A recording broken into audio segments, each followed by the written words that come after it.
Ooh yeah.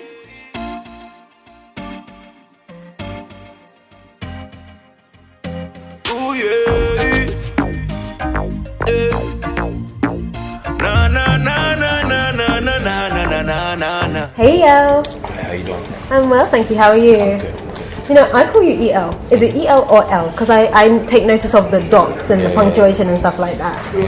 People call me whichever one's there. I mean, they're comfortable with. I don't discriminate. So. Okay, cool. I was just watching your sound check. You sound incredible. Oh, thank you. So confident on the stage. I love your energy as well. It was like the show had already begun. Wow, thank you. Like you'll be performing in a couple of hours.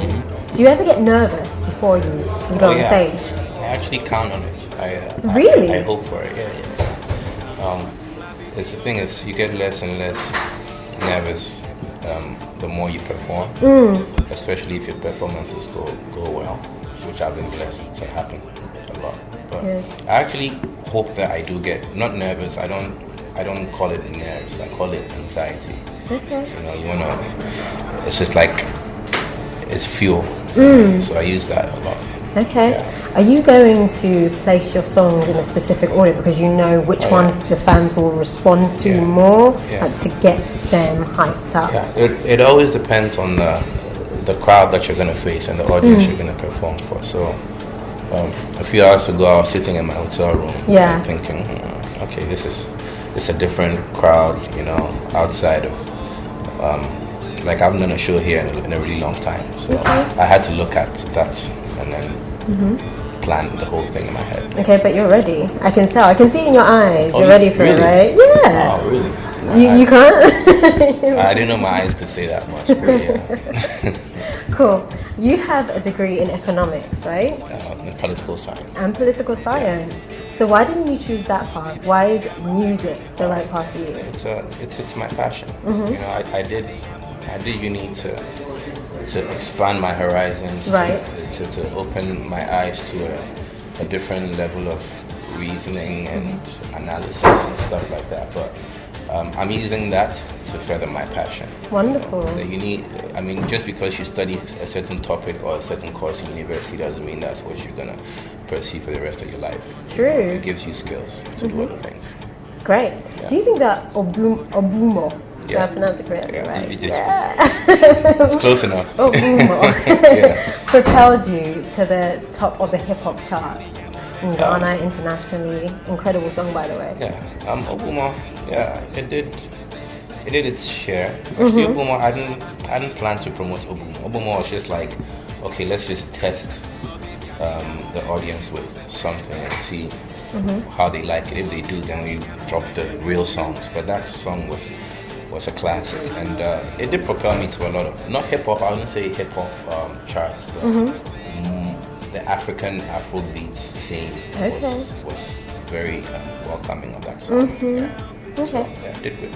Wonderful. Yeah. Congratulations on your BGMA award. Thank Artist you. of the Year. You deserved it. It's a well-deserved award. I'm very happy for you. Okay. Yes, I'm very proud of you. Thank you very much. You've won a number of awards over time. Yeah. You won the Ghana Music Award in 2011 and a number of other ones for soundtracks. 3 of your songs were played and a few movies as well. Yeah. Which one of those awards mean the most to you?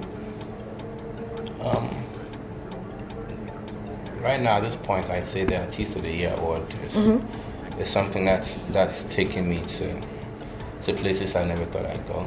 You know, I've been touring with Lauryn Hill for the past couple of weeks, and you know, so I guess that one. I love all my awards equally, but I think that's the most important one right now. Yeah. I love that. I love the fact that you touched on Lauryn Hill, and I will talk about that shortly as well. Yeah. I heard that the bar concert was phenomenal. It was crazy. Like you literally set a record. How do you plan to top that the next time you have a concert, or can you top it? Do you think? Oh yeah, definitely top it. It's all about imagination. You know, I learned about using your imagination when I was a kid.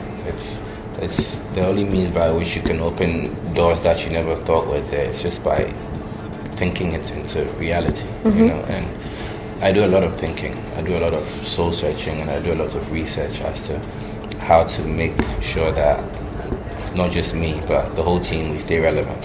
And I think 10 steps ahead. I'm a chess player, so they'll never see it coming, but we'll make it happen. Okay, can you teach me a thing or two about chess? Yeah, I can teach you a few things about chess. Thank you. Yeah, Thank you very much. Off camera. Of course, not right now. You don't want to show everyone what your skills are and stuff. You released your album, Everybody Loves Original Music, Elom, earlier this year. Yeah. What makes your sound and your music so unique, do you think? It's the uniqueness of it. It's the fact that no two EL songs are alike. It's not even from that album, from my whole discography. There's no two songs that you can compare and say, oh, these two songs, this one they sound like this one. There's nothing. And I guess that diversity is what makes people excited, because you never know what you're gonna get. Like Forrest Gump said, it's like a box of chocolates, and everybody loves chocolate. Oh yeah. Trust me. So I guess that's what it is. Okay. My favorite song, because I love a number of your songs, but one of my favorites right now is Nkrumah Part 2. Love. And I think you chose the right person to collaborate with, Obrafo, absolutely.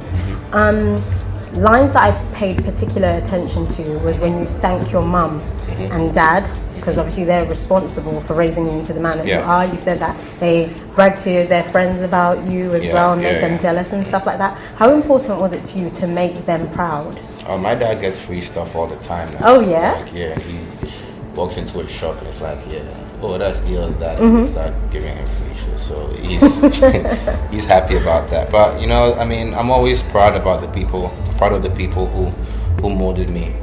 Not even like in the musical sense, because that was a more personal journey, but it's just the way that you're raised determines a lot about where you're going to end up in life, and how you relate with people is very important as well. So I guess they taught me that, so I owe them a lot. I love the way you express yourself. Oh, thank you. Have you ever thought about becoming like a peer motivator, like speaking to no. youth and stuff like that? Never. Not I something motivate you do? myself to get out of bed sometimes. I hear you. But you'd be good. You think so? Yeah. I mean, there's always people who come up to me asking me how, just opening themselves up to me and using my little success as a reference to what they want to achieve in themselves, and I give them as much advice as I can. So cool. I guess that's what I'm going to do. Nice. In Nkrumah Part 2, I want to refer to that again. You talk about rappers sleeping on you. Yeah. Were you referring to anyone in particular, or is that something felt like you wanted to say? At the time,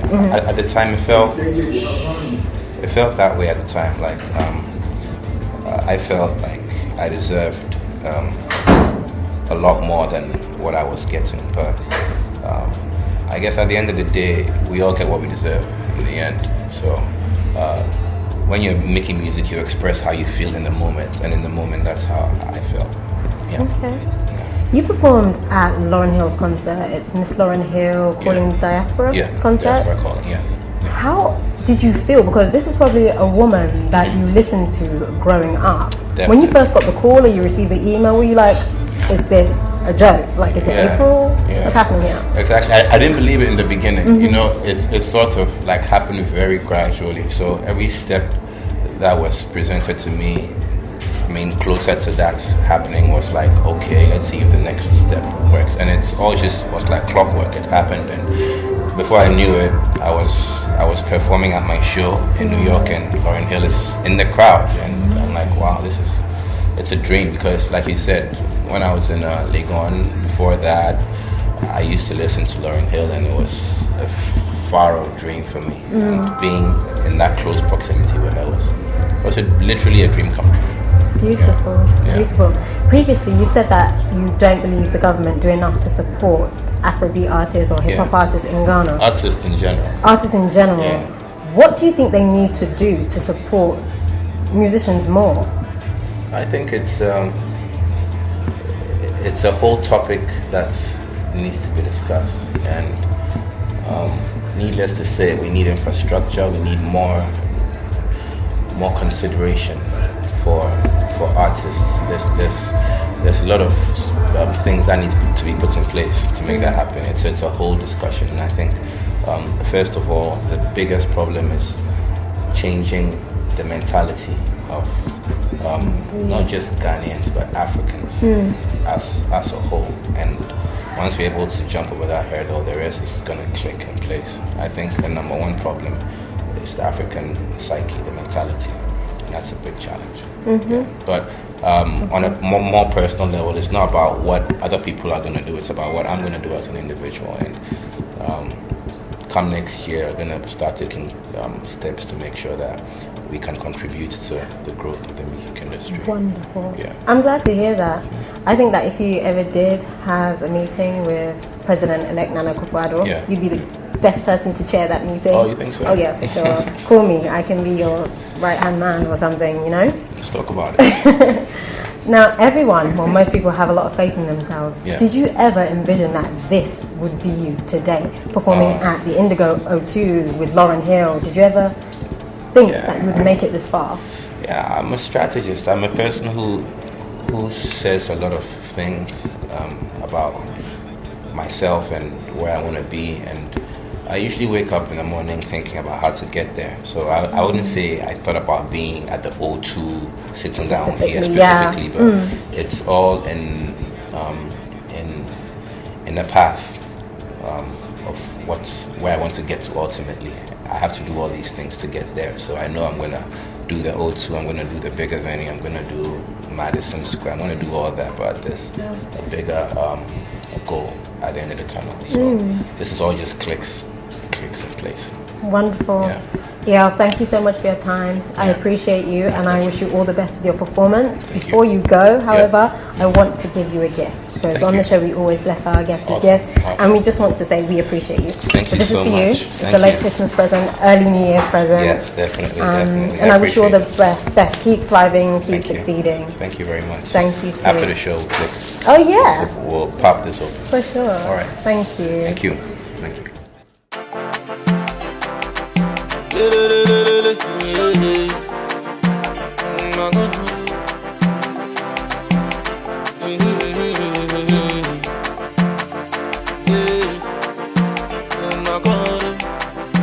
So if you they wonder how I do my thing, it be my God. No money, how me here, while it be my God. So when you see